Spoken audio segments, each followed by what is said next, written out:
ፍቅሩን በቃል አልገለጸልንም ማለት አይወደንም ማለት አይደለም። የመጀመሪያው ነገር ይሄ ሰው እድሜ ዘመኑን በሙሉ ከኛ ጋር ሊኖር አይደል ቃል ገብቶ ህይወቱን ሰጥቶናል። እሱ አይበልጥም? በጣም ይበልጣል። አንደኛ እሱን መረዳት። ምን አለ መሰለሽ ነገሮችን ከጥላቻና ከጀጅመንት ተነስተን ነገሮችን መቀየር አንችልም። በነገርሽ ላይ መጀመሪያ ያለውን ነገር አፕሪሺየት አድርገን እኔኮ ቃል ነው የምፈልገው እኮ ውስጤ እኮ ይፈልጋል ስቲል በቃል ፍቅሩን አይገልጽልኝም እንዲገልጽልኝም እፈልጋለሁ። ኢትስ ኦኬ እሱን እናስቀምጠውና መጀመሪያ የሚያደርገውን ነገር ፖዚቲቭን እንመልከትና አፕሪሺየት እናድርገው።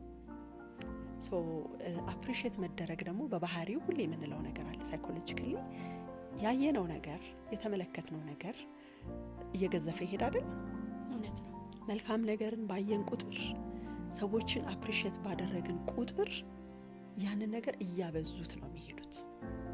ከዛ በተቃራኒው ግን ዲስከሬጅ ካደረግናቸው መልካም የሚሰሩትን ነገር ትተን ትኩረታችን ግን እኛ ጎደለን ብለን የምናስበው ነገር ላይ ከሆነ ለምሳሌ ይሄ ሰው ትልቁ ፒክቸር ላይ ነው የሱ ኤነርጂ። እኔ ግን በቃል ፍቅሩን አልገለጸልኝም ብዬ አንተ እኮ አታፈቅረኝም ማለት ነው፣ ያከሌ ባል እኮ እንደዚህ ይላል፣ እሱ እኮ ስጦታ ይሰጣታል፣ ሁሌ ኮምፕሌን ከሆነ አሁንም ያየነው ክፍተቱን ነውና ኔጌቲቪቲው እየጨመረ ነው የሚሄደው። ስለዚህ በዚህ መልኩ ምንም ነገር ማስተካከል አንችልም። ስለዚህ ለማስተካከል እንኳን ብንፈልግ ያ ሰው ወደኛ እንዲመጣልን ከፈለግን መጀመሪያ አፕሪሺየት እናድርገው። ምስጋና በጣም አሪፍ ነገር ነው። መደነቅ የሚጠላ ሰው የለም። ይሄም ሰው እኮ ምናልባት በቃ ስላለመደው ስላላደገበት እንጂ አሪፍ መሆኑን ሊያውቅ ይችል ይሆናል አይደል?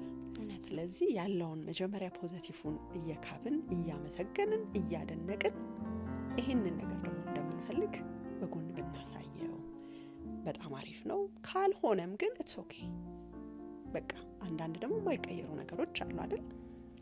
ኮምፕሮማይዝ መደራረግ ስለሚያስፈልገን ነው ማለት ነው። ሰብስቲዩት ማድረግ የሌለውን ነገር ባለው ነገር እየሸፈንን እንግዲህ ለትዳራችን በጋራ ብንሰራ አሪፍ ነው ብዬ